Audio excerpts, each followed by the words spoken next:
क्रिया विशेषणदर्शक या शब्दामधील मध्यभागी असणाऱ्या अक्षराच्या डावीकडील तिसरे अक्षर कोणते? आता हा क्रिया विशेषण जो शब्द आहे तो आपल्याला बघायचा आहे. त्यामध्ये किती अक्षर आहेत ते मोजायचे आहेत. यामध्ये 1 2 3 4 5 6 7 8 9 9 अक्षर आहेत. त्यामध्ये मध्यभागी अक्षर आपल्याला शोधायचं आहे. 1 2 3 4 5 1 2 3 4 5 5 म्हणजे हे अक्षर.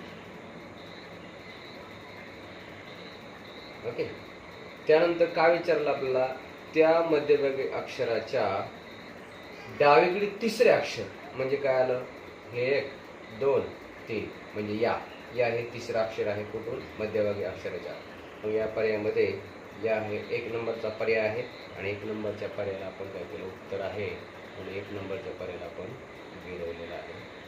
हे उत्तर आपलं आलेलं आहे. थँक्यू.